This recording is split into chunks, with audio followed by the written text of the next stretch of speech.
ഏതാടാ ഈ കോട്ട് സുട്ടിന് ചോദിച്ചിരുന്ന ചോദിക്കുന്നല്ലടാ കുഞ്ഞനാണ്. നീ എന്താണ് ഈ വേഷത്തില്? എല്ലാ ദിവസവും മുണ്ട് ഷർട്ട് എടുത്ത് വന്നിട്ട് പ്രിയാന്ന് പറഞ്ഞവളൊന്നും നോക്കണം കൂടിയില്ല.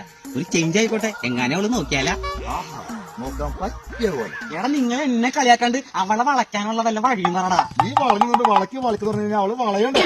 വല്ല ഗ്ലാമർ കുറവായിരുന്നെങ്കിൽ മേക്കപ്പ് ഇട്ട് നിർത്താറുന്നു. ഈ വളഞ്ഞിരിക്കുന്നത് എങ്ങനെ മേക്കപ്പ് ഇട്ട് നിർത്താനാണ്? എടാ എനിക്ക് നീ വരണമെന്നുണ്ട്, പക്ഷെ അവൻ സമ്മതിക്കണ്ടേ? ഈ മുതുകത്തെ കൂലി. എടാ അവളെ വളയ്ക്കാണ്ട് ഒരു വഴി പറടാ. ഒരു ഐഡിയ ഉണ്ട്. പ്രിയക്ക് പഴയ പാട്ട് ഭയങ്കര ഇഷ്ടമാണ്. രണ്ടുപേരും നീ പാടിയ ചെലപ്പോ സെറ്റാവും. നീ രണ്ടുപേരും ഒന്ന് പാടി. രണ്ടുപേരല്ലേ? സുഖമോ ദേവി പാട്ട് വേണ്ട പാട്ട് വേണ്ട. അന്ന് ലജ്ജാവതി പാടിയാല. ലജ്ജാവതി നീ പറഞ്ഞ അത് പാടി കഴിഞ്ഞാൽ അവൾ ലജ്ജിച്ച് തലയാത്തി അവൾ വെല്ലുവിടുത്ത്. ഇനി നമ്മൾ എന്ത് ചെയ്യൂടാ? എടാ ഒരു കാര്യം പറഞ്ഞാൽ വിഷമിക്കരുത്. പ്രിയയുടെ പുറകെ ഇനി നടക്കണ്ട. പ്രിയ ഇവൻ തമ്മിൽ ഒരുപാട് നാളായിട്ട് ഇഷ്ടത്തിലാണ്. ആണോടാ? ശരിയാടാ, നിന്നെ പ്രിയയുടെ പുറകെ നടത്തി കുറച്ച് നാളൊന്ന് വട്ട കളിപ്പിക്കാന്ന് വിചാരിച്ച് നിന്റെ അടുത്ത് പറയാണ്ടിരുന്നു.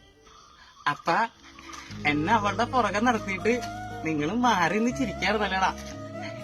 എന്നോട് വേണോർന്നാടാ ഇത്.